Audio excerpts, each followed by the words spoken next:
Hey Matthew, good session yesterday. Hope you found it helpful. Just going to run through some things that we discussed in the session. Firstly, it's setup. We discussed obviously grip pressure, just being a little bit looser there in the hands. I think we sort of mentioned, or you said yourself, you felt you were around about a 5 or 6 out of 10, and when you started loosening things up, you sort of going towards a 3 or a 4. So around that kind of 3, 4, maybe 5 out of 10 is kind of a good position. We want the grip to be secure, no doubt. We don't be letting go of the golf club, but equally want to be nice and loose at the arms, can hang down nice and relaxed, and enable the movement that we're going to discuss now in this video to be able to happen a lot easier in terms of the arms and the wrist sort of hinging and unhinging and folding through impact. So we look on the takeaway now. Other than that, a very good setup. Nice kind of pushing away with the arms on the takeaway there. Top of the backswing, a little bit dropping down with the head, but nothing really major to worry about. And you get the club sort of a fairly good position there above your head. Now, interesting when we look at your after video, when you were looking at trying to hinge your wrist, how your arms got a little bit kind of collapsing in the backswing, and that's obviously going to affect some of your strikes. If you look on the left-hand one now, as you get to the top of the backswing, set the golf club really nicely here now as you go back. As you unwind, lower half starts unwinding naturally, very, very good. As you get to about this point here now, where you've still got the angle in your wrist and the club shaft, what we're going to try and feel now is that kind of unhinging and releasing of that golf club to get the par. What we see now is kind of the pulling of the torso, the hips and the arms to try and, as you said, drag the club through. Hands do come back nicely in front there, but from here now, that continual pull, pull, pull. The shaft now is still staying kind of face open. Hands haven't sort of let go and released any power to the golf ball. It's kind of been like a push or bunt towards target. Now, arguably hit the ball quite straight with this method, but in terms of creating any speed, power, any distance, you're really going to struggle to get any sort of distance at all. And what you'll find is as the clubs get longer, you're very sort of efficient with a 7, 6 iron was okay, 5 iron not too bad.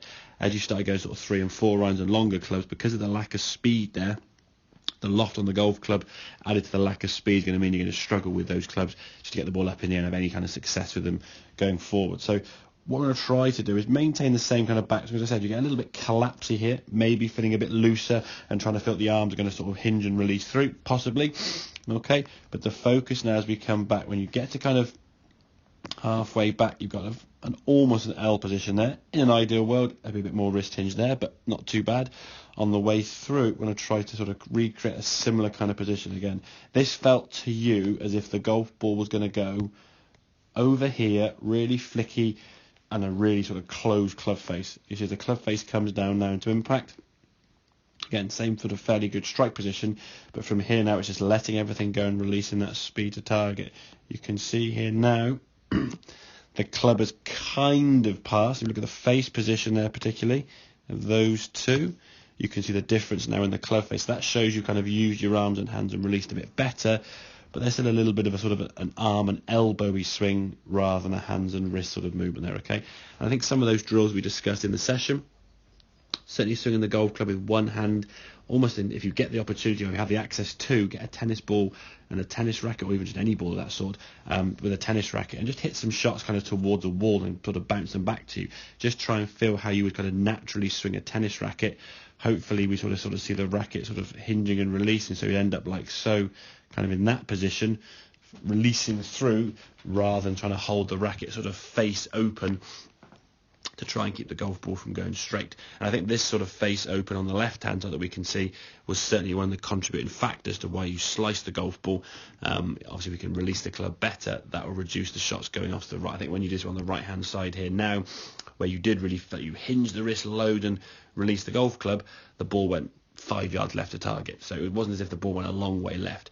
So what I would encourage, if you get a chance to go to a driving range or practice, is hit some shots in your warm-up where you maybe hit 5 or 10 shots, just really sort of focusing on the club head, almost overtaking the hands on the ball going left, getting much more of a release of the golf club, getting the club face a square up or close up for that matter, and get some speed at the bottom there. Try and get that feeling of that swish or that whip at the bottom.